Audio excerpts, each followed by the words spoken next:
est décidé en dehors de votre possibilité. Même votre propre salaire est utilisé avant que vous ne puissiez utiliser votre salaire. Un système qui vous a emprisonné, vous a vendu un mensonge que vous avez transmis à vos fils et à vos petits-fils. Ce n'est pas vous qui avez réussi, c'est le système qui a réussi parce que le système vous ponctionne jusqu'à la dernière.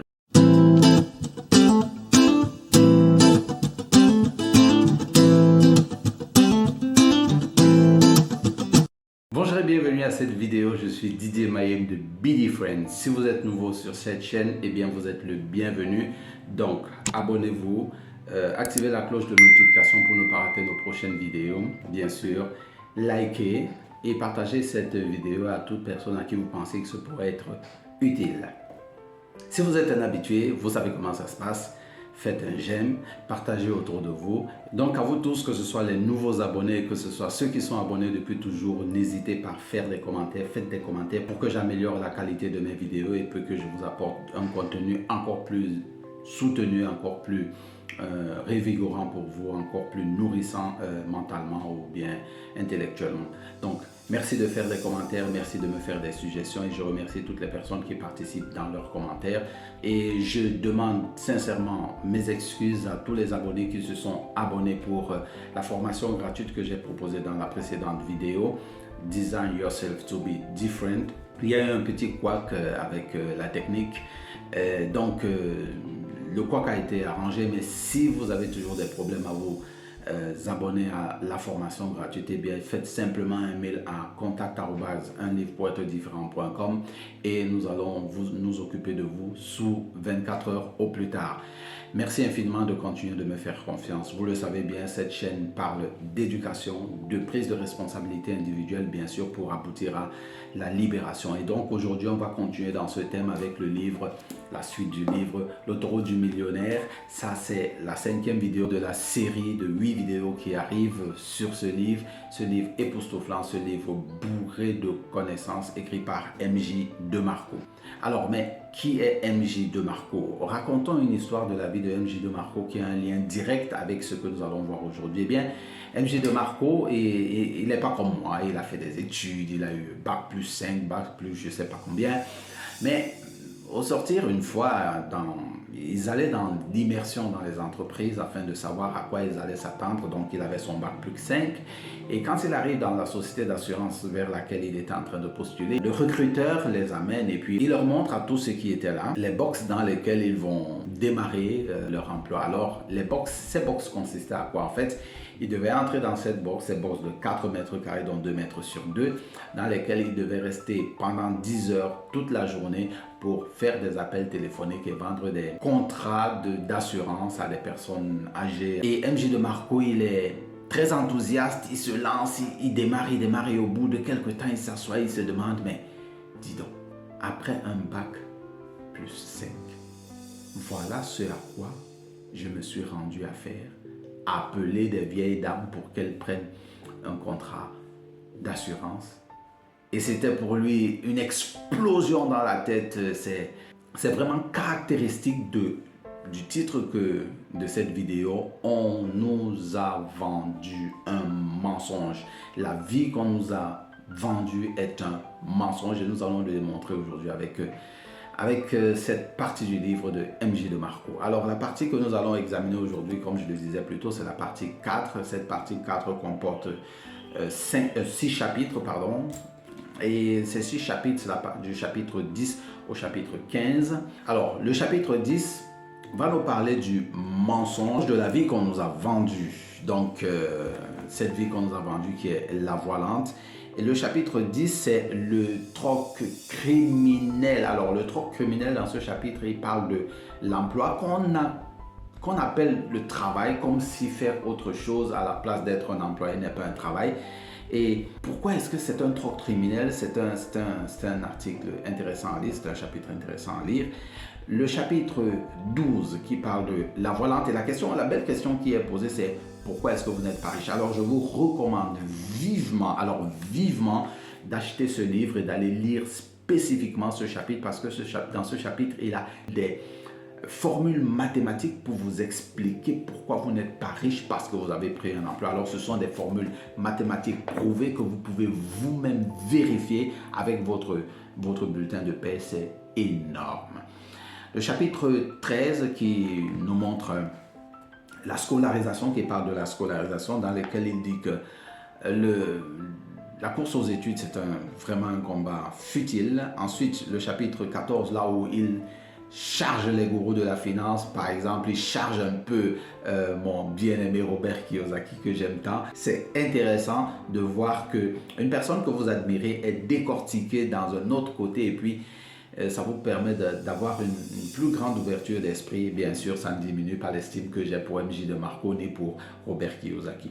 Ensuite, le chapitre 15 qui parle, pour ceux qui ont pris cette voie lente-là, comment ils ont été gagnés, comment est-ce qu'ils ont perdu la course d'office. Alors voilà ce qui peut être dit pour le résumé de ce qu'on va voir dans cette vidéo. Et donc passons à la phase des morceaux choisis. Alors j'ai choisi évidemment 3 morceaux choisis pour cette vidéo et on va rentrer directement dans le vif du sujet avec la question de l'emploi. Alors ce que j'ai admiré, ce que j'ai beaucoup aimé dans ce chapitre, c'est vraiment l'exemple qu'il va prendre et qui va vous faire prendre conscience de là où vous êtes. Alors, c'est à la page 133 et le tout premier paragraphe de la page 133. Écoutez bien ce qu'il dit. Avoir un emploi, c'est comme être assis à l'arrière d'un pick-up. On est exposé aux éléments pendant que le conducteur est confortablement installé à l'avant. Et si la route devient chaotique, on est ballotté dans tous les sens ou pire, éjecté par-dessus bord. On ne contrôle rien quand on est à l'arrière d'un pick-up et c'est idiot d'avoir cette stratégie au cœur de votre plan financier. Si vous n'avez pas de contrôle sur votre revenu, vous n'avez pas de contrôle sur votre plan financier. Si vous n'avez pas de contrôle sur votre plan financier, vous n'avez pas de contrôle sur votre liberté. Alors, attardons-nous sur l'exemple qu'il a pris. Dans un emploi, vous ne maîtrisez rien. Tout est décidé en dehors de votre possibilité. Même votre propre salaire est utilisé avant que vous ne puissiez utiliser votre salaire. C'est pour ça qu'on appelle des retenues à la source. C'est énorme comme révélation. Et pourtant, l'emploi nous est vendu comme la chose qu'il faut faire. Et voilà que, avec cet exemple, on comprend très bien quand vous êtes assis derrière un pick-up, c'est un tohu-bohu, c'est toute une instabilité, rien n'est à votre faveur derrière un pick-up. Et c'est exactement comme ça que l'emploi est. Avec l'emploi, c'est plutôt... Ce n'est pas vous qui avez réussi, c'est le système qui a réussi parce que le système vous ponctionne jusqu'à la dernière goutte. La pépite qu'on peut tirer ici, c'est que avec un emploi, vous n'avez pas le contrôle sur votre vie ni sur votre liberté. La deuxième pépite que j'ai pris, alors là nous allons interroger un autre mythe, un autre mensonge qui nous a été vendu par la vie qu'on nous a promis. Allons à la page 152 et les paragraphes 3 à 5. Écoutez très bien de quoi MJ de Marco parle et rappelez-vous de son histoire au début, quand il était enfermé dans son box de 2 mètres sur 2 et il faisait des appels pendant 10 heures par jour pour essayer de réussir à vendre des assurances à des grands-mamans. Il fait cette réflexion. Le désir d'obtenir un gros diplôme pourrait bien être un cheval de Troie pour votre liberté. Si vos études vous ensevelissent dans une montagne de dettes et vous assujettissent à un boulot pour le restant de votre vie, valait-il vraiment la peine? Peut-être ici au Cameroun, chez nous, nous ne nous endettons pas pour aller à l'école, mais nos parents s'endettent pour nous envoyer à l'école. Vos parents se sont endettés pour vous envoyer à l'école. Et je me rappelle ce que moi-même j'ai fait vis-à-vis de mes filles. Je me suis endetté à un certain moment pour qu'elles puissent avoir leur bac plus, etc. Écoutez l'autre réflexion. Voici un grand mythe. Pour être riche, il faut un diplôme d'études supérieures qui coûte cher. N'importe quoi. Il n'est pas nécessaire d'avoir un diplôme pour prendre l'autoroute de la richesse. Et puis il cite des gens qui sont devenus riches, que vous connaissez et qui n'ont pourtant pas frôlé les bancs de l'école. Donc voilà un autre mensonge que le monde nous a vendu, que le système nous a vendu, que la vie nous a vendu, sur lesquels nos parents ont cru et nous ont transmis ce mensonge et nous l'avons transmis aussi à nos enfants. Et pourtant, la scolarisation est un grand mythe. La pépite numéro 3 que j'ai prise ici, alors la pépite numéro 3 ici va déchirer ce mensonge, va vous faire comprendre que vous êtes dans un mensonge, que ce soit le mensonge que le système vous a vendu, qu'il faut aller à l'école, avoir vos diplômes et avoir un emploi. Cette décortication va se passer par quelles sont les bases, sur quelles bases est-ce que vous gérez votre vie quand vous appartenez à quand vous assujettissez à ce système ou à cette façon de faire. Commençons avec la page 166 pour voir exactement ce qui se passe. Page 166, le paragraphe 4, voici ce qu'il dit. Alors, quand vous êtes dans la voie lente, c'est ce qu'il appelle la voie lente, la voie de la pauvreté, la voie d'aller à l'école, avoir des diplômes et chercher un emploi. Alors, voici ce qu'il dit. Premier point, votre santé. La voie lente espère que vous vivrez assez longtemps pour profiter des fruits de vos économies lors de vos derniers jours sur la piste. Vous voyez ça? Vous espérez que oh, ça va bien se passer, mes économies vont faire et puis je vais vivre une retraite. C'est de l'espoir. On espère que ça va se passer comme ça. Deuxième chose, votre boulot. La voie lente espère que vous aurez un emploi bien payé, que vous gravirez tranquillement les échelons de la hiérarchie de votre société année après année. Encore une fois, de l'espoir. Vous espérez que vous allez travailler dans une grosse boîte. Vous espérez que vous allez devenir petit à petit, vous allez gravir les échelons, vous allez devenir directeur de ceci, des ressources humaines, etc. Je ne sais pas trop ce que vous avez fait à l'école.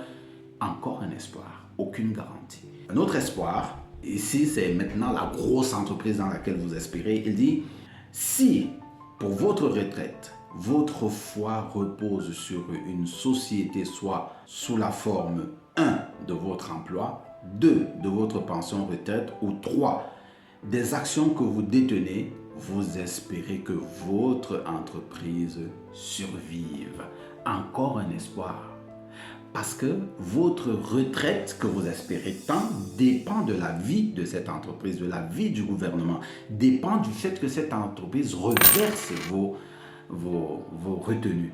Et dépend aussi du fait que si vous avez détenu des actions de cette entreprise, qu'elle puisse fleurir. Et donc, j'espère que les dirigeants de cette entreprise ne vont pas faire des conneries.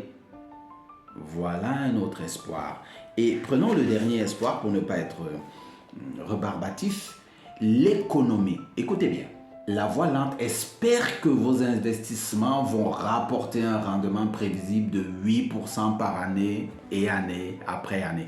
Alors, ici chez nous, peut-être les investissements pas encore, mais des investissements de ce style pas encore, mais d'autres. On espère que le terrain qu'on a acheté à Bonamoussadi ou bien à Lendi ou à Bedi puisse prendre de la valeur au fil des années et puis qu'un jour on puisse pouvoir le vendre, bien que notre voiture que nous avons achetée ne puisse pas perdre de la valeur, etc., etc. Toujours de l'espoir. De l'espoir. On espère, rien n'est sous notre contrôle. Voilà un autre mensonge, parce que espérer, à qui est-ce que ça a profité? Quelque chose. Et donc voilà un autre mensonge de la vie qu'on nous a vendue.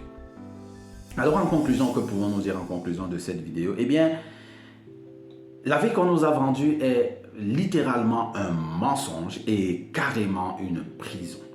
Premièrement, on nous a dit que l'école est le sauveur qui va nous mener vers l'emploi. L'emploi qui, lui, va garantir notre sécurité, et c'est la sécurité qui est la preuve de notre réussite. Quel mensonge! Aucun emploi n'a la stabilité, aucun emploi n'a de sécurité, parce que vous êtes assis comme derrière un pick-up ballotté et vous pouvez être éjecté à n'importe quel moment. Tout est catégoriquement un mensonge. Alors, mais que faire? Eh bien, il suffit de prendre la responsabilité de votre vie. Vous devez contrôler votre éducation. Premièrement, votre éducation personnelle ou bien l'éducation de vos enfants. Vous devez prendre le contrôle de votre source de revenus. Si c'est votre emploi, si vous pouvez prendre le contrôle, faites tout pour prendre le contrôle. Si ce n'est pas votre emploi, cherchez une source de revenus sur laquelle vous pouvez avoir du contrôle. Et troisième chose, arrêtez d'attendre le sauveur, d'espérer. Prenez la responsabilité de votre vie. C'est pour ça que cette chaîne existe. Vous éduquez à prendre la responsabilité de votre vie afin que vous soyez libre d'un système qui vous a emprisonné, vous a vendu un mensonge que vous avez transmis à vos fils et à vos petits-fils. Soyez différents. Rendez-vous à la prochaine vidéo.